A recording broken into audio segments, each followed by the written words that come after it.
Hello friends, मैं हूं प्रजापति कुमार और आज हम करेंगे बायोलॉजी के 50 मल्टीपल चॉइस क्वेश्चन। यह सेट 8 है।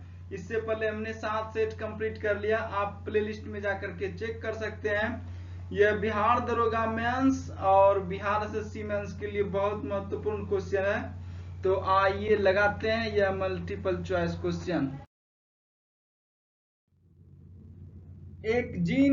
एक एंजाइम सिद्धांत किसने प्रतिपादित किया था? एक जीन एक एंजाइम सिद्धांत। यह सिद्धांत प्रतिपादित किया था A Mendel, B Morgan, C Darwin, D Beadle and Tatum.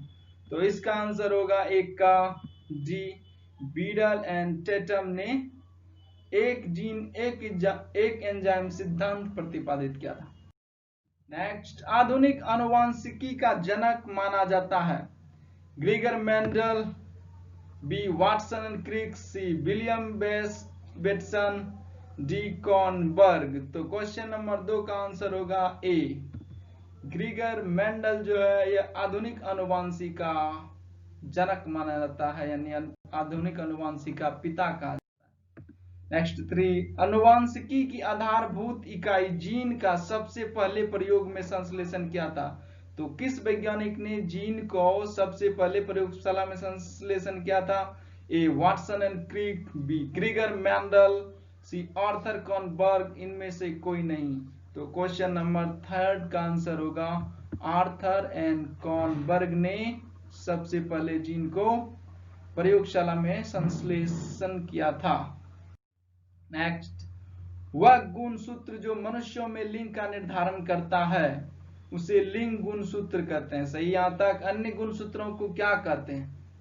तो बाकी जो अन्य गुणसूत्र होते हैं उसको क्या कहते हैं? स्पेरोजोम, बहुसूत्र, विषम सूत्र और लिंग सूत्र।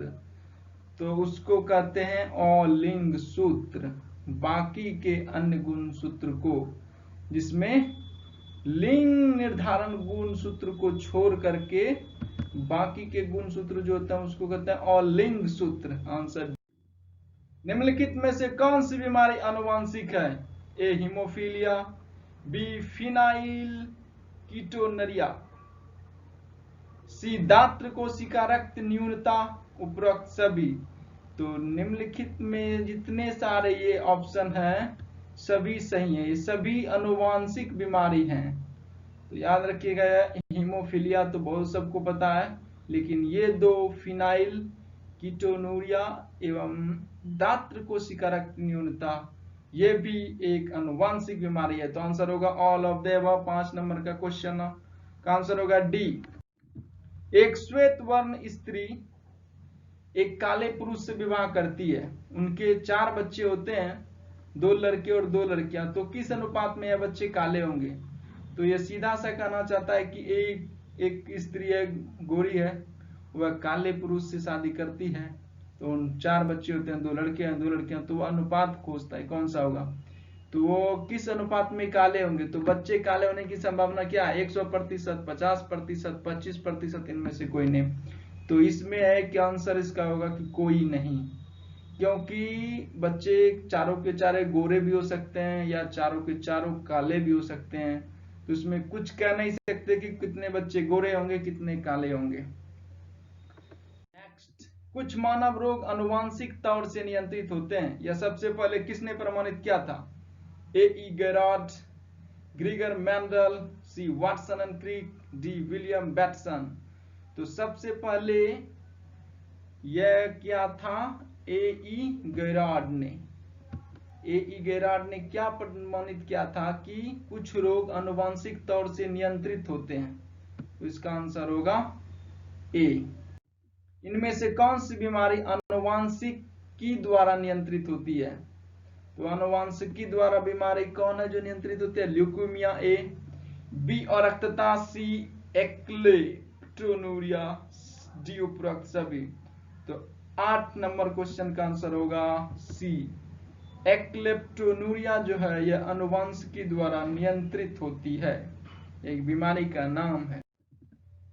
क्वेश्चन नंबर 9, जीवाणु भोजी कौन होते हैं? एक प्रकार के मिट्टी के जीवाणु, जीवाणु को संक्रमित करने वाले विषाणु, मनुष्यों को संक्रमित करने वाले परजीवी विषाणु, प्रावस्थाओं में वृद्धि करने वाले विषाणु, तो इसका आंसर होगा 9 का बी, जीवाणुओं को संक्रमित करने वाले विषाणु।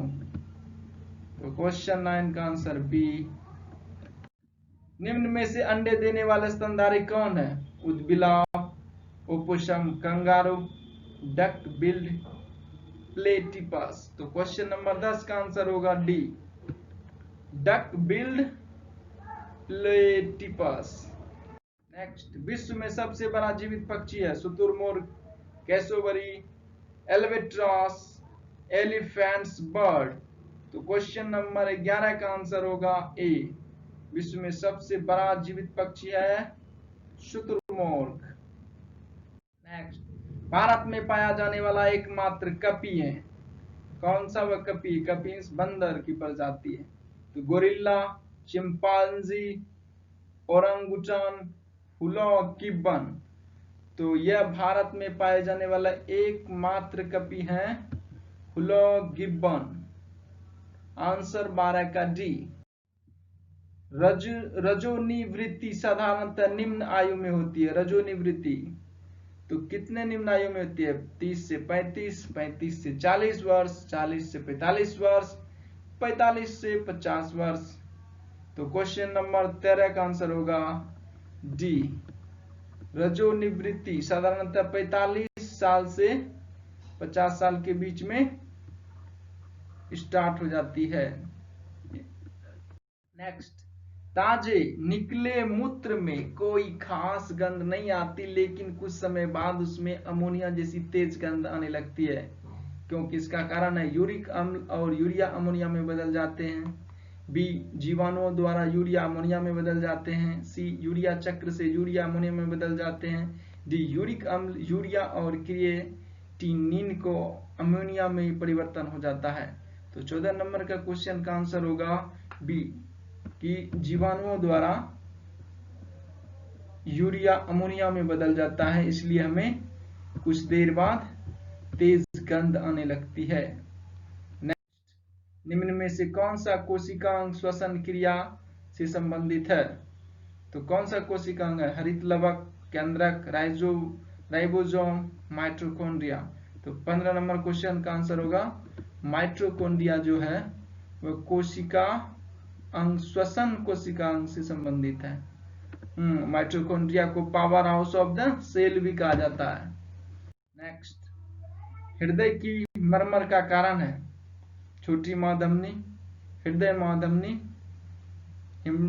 कपाट में लीक, इनमें से कोई नहीं। हृदय मरमर का कारण है क्वेश्चन नंबर 16 का आंसर होगा सी, कपाट में लीक। नेक्स्ट, चमड़ा निकाला जाता है? चमड़ा निकाला जाता है सिर्फ चर्म से। बी, चर्म और अधिक चर्म दोनों से। सी, चर्म और अवत्वक वसीय उतक से, उपरोक्त सभी।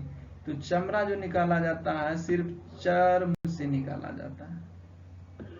नेक्स्ट, वयस्कों में श्वेत रुधिर कोशिकाओं तथा लाल रुधिर कोशिकाओं का औसत अनुपात क्या होता है? 1:1200, 1:1000, 1:700, 1:500। तो इसका आंसर होगा 1:700। एक्चुअली होता है 1:600, लेकिन वयस्क बोल रहा है यहाँ पे, तो 1:7 होगा। क्वेश्चन नंबर 19, सभी जीव अपनी प्रारंभिक अवस्था में एक कोशिकीय होते हैं। निम्नलिखित में से कौन सी ऐसी कोशिका है? तो है अंडाणु, युग्मनज, शुक्राणु, शुक्राणु कोशिका। तो क्वेश्चन नंबर 19 का आंसर होगा बी, ये है युग्मनज।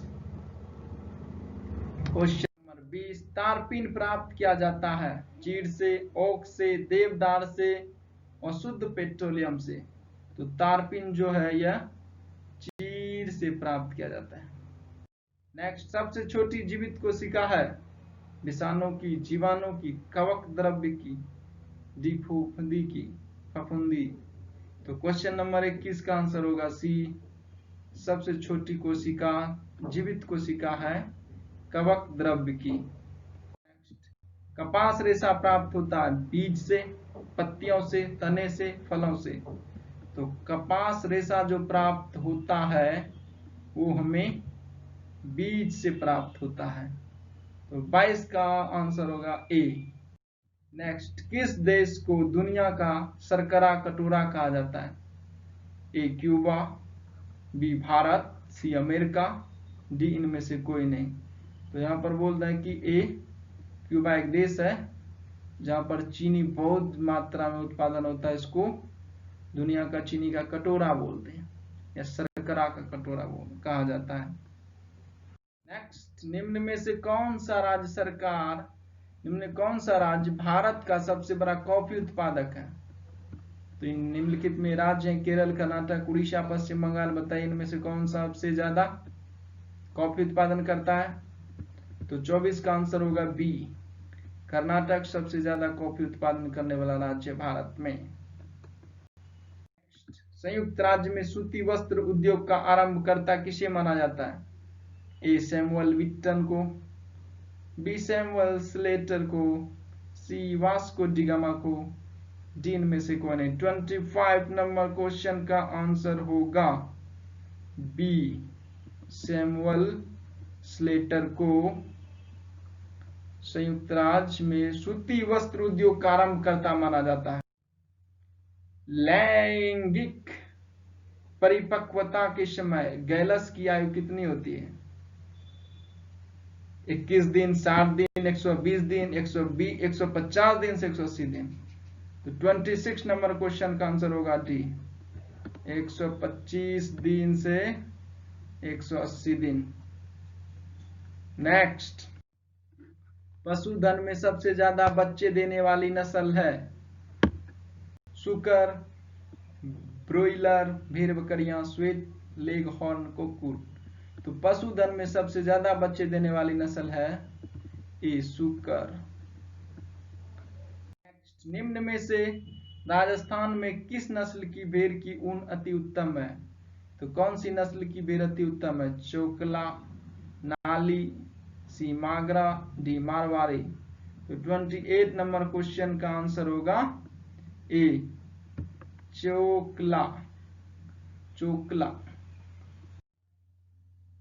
उत्तम किस्म की कारपेट ऊन जो यूरोप को निर्यात की जाती है और जिसे जोरिया कहते हैं, भेड़ की किस नस्ल से मिलती है? Hisar del A, गुर्रेट B, C Kathiawadi, D Coimbatore. तो वह ऊन किस भेड़ की नस्ल से मिलती है? तो मैं आपको बता दूं, यह ऊन जो मिलती है काठियावाड़ी भेड़ की नस्ल से मिलते हो। तो इसका आंसर होगा सी। ऊंट की गर्भावधि होती है 425 से 440 दिन, 365 से 400 दिन, सी 320 से 350 दिन, 280 से 300 दिन। तो क्वेश्चन नंबर 30 का आंसर होगा बी, 365 से 400 दिन होता है ऊंट की गर्भावधि।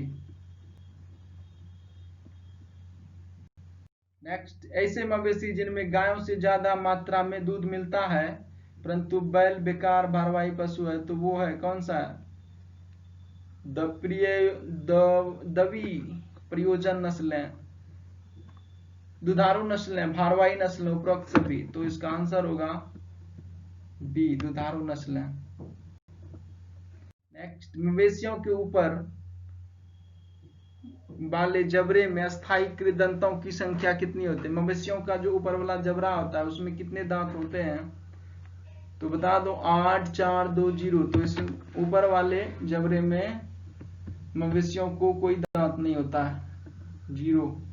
आंसर होगा डी। मनुष्य की शारीरिक कोशिकाओं में 46 गुणसूत्र होते हैं, नीचे दी गई है गुणसूत्र संख्याओं की संरचनाओं को सही मिलाइए। पहला नंबर, अंडा में गुणसूत्र 23 होते हैं, दूसरा शुक्राणु में 46, या 3 नंबर गुर्दा कोशिका में 46, मूत्राशय में 23। तो मैं आपको बता दूं इसका आंसर होगा सही सी नंबर 1 और 3, ये दोनों सही हैं।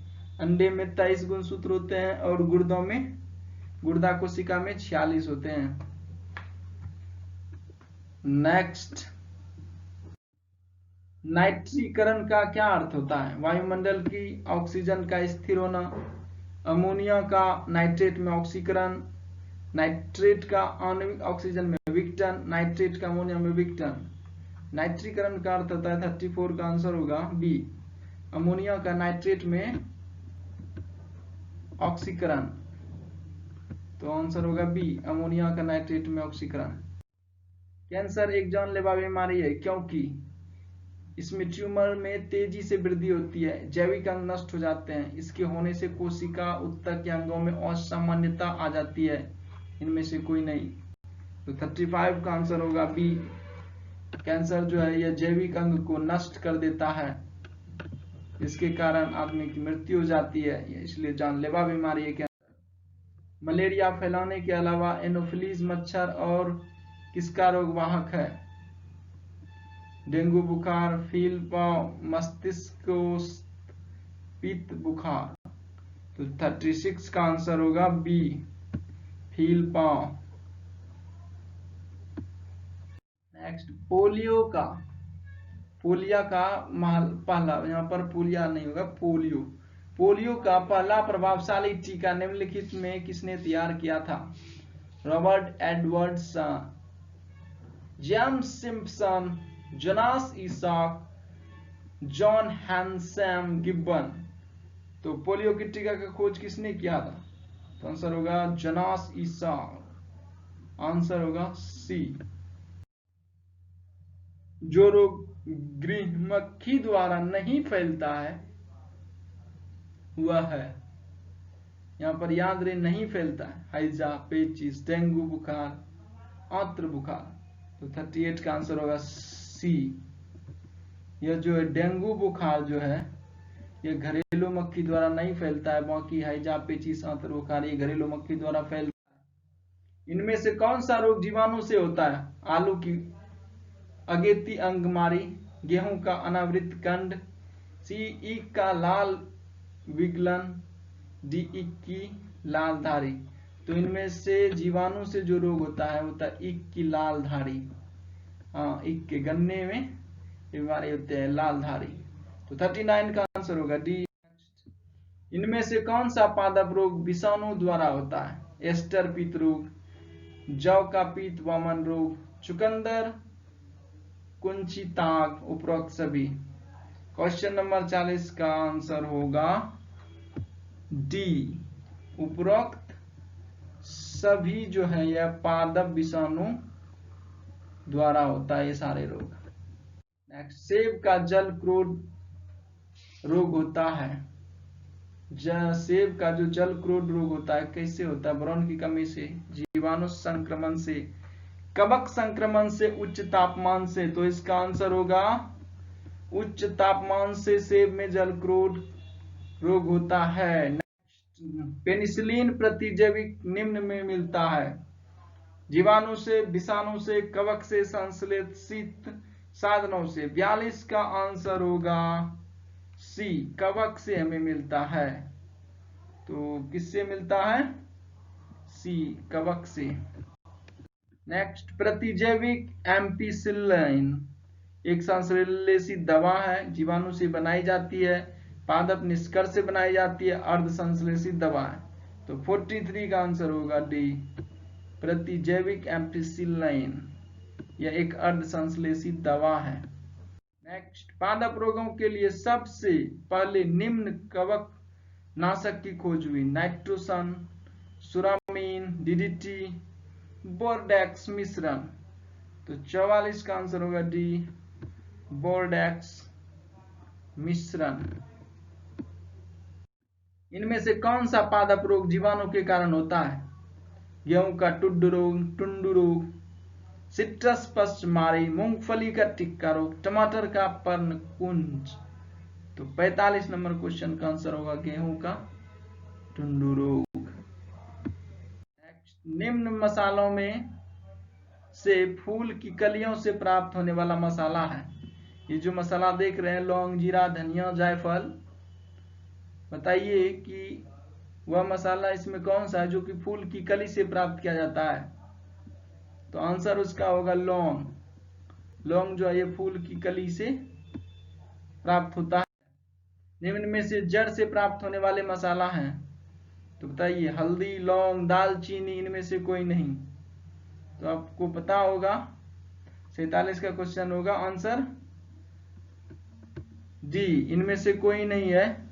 लौंग का तो हम कली खाते हैं, दालचीनी में होता है कि छाल होता है पेड़ का, और हल्दी जो है यहाँ पे जड़ नहीं, हल्दी तना है, तो इनमें से कोई नहीं होगा। 37 का आंसर डी होगा।